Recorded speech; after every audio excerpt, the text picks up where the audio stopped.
We were told that when we had a president, we'd see a giant global political figure, the man that would be the political leader for 500 million people, the man that would represent all of us on the world stage, the man whose job was so important that of course you're paid more than President Obama. Well, I'm afraid what we got was you. And I'm sorry, but after that performance earlier that you gave, and I don't want to be rude, but you know, really, you have the charisma of a damp rag and the appearance of a low-grade bank clerk. And the question that I want to ask, that we're all going to ask is, who are you? I'd never heard of you. Nobody in Europe had ever heard of you. I would like to ask you, President, who voted for you? And what mechanism? Oh, I know democracy is not popular with you lot. And what mechanism do the peoples of Europe have to remove you? Is this European democracy? Well, I sense though that you're competent and capable and dangerous, and I have no doubt that it's your intention to be the quiet assassin of European democracy and of the European nation states. You appear to have a loathing for the very concept of the existence of nation states. Perhaps that's because you come from Belgium, which of course is pretty much a non-country. But since you took over, we've seen Greece reduced to nothing more than a protectorate. Sir, you have no legitimacy in this job at all, and I can say with confidence that I can speak on behalf of the majority of the British people in saying we don't know you, we don't want you, and the sooner you're put out to grass, the better. Well, as you said, Mr. President, you wouldn't like to be rude, and I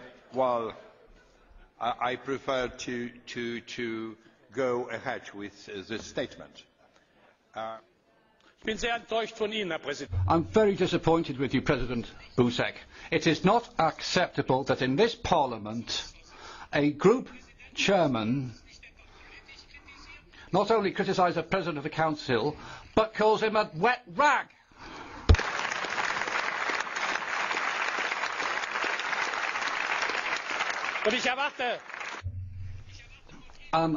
I expect you, President, to call this person to order. It's not right that this man should be able to trample over the dignity of this House. Joseph Dole, it's not just a case of getting or allowing the UK to leave the EU. It would be better for Mr Farage to resign if the European Union and the European Parliament are such bad things in his eyes. Thank you, President. Just as I have said to President Farage previously, 2 months ago, and today I repeat this, these type of addresses, which are character assassinations of individuals, are inadmissible in the European Parliament, and I spoke to Mr Farage about it and I drew his attention to it. Mr Schulz, I'd like to say that this is how I work, and that's my way of going about it.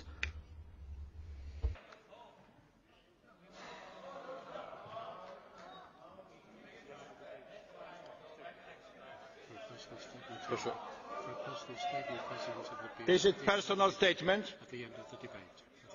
Bardzo proszę. The floor is yours. You may not like what I say, but just consider your behaviour. You, after the Irish people in a referendum voted no, said that our group had opened, by supporting the no vote, that we'd opened the door to fascism. You said that we had behaved as a group in the Parliament like Hitler and the Nazis in the Reichstag. We've been called by Danny Cohn-Bendit mentally weak. You know, it has to be, it can't be one way. It is not a personal statement.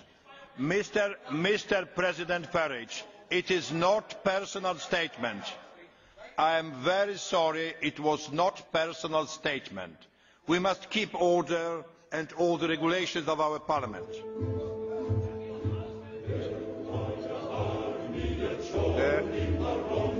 The next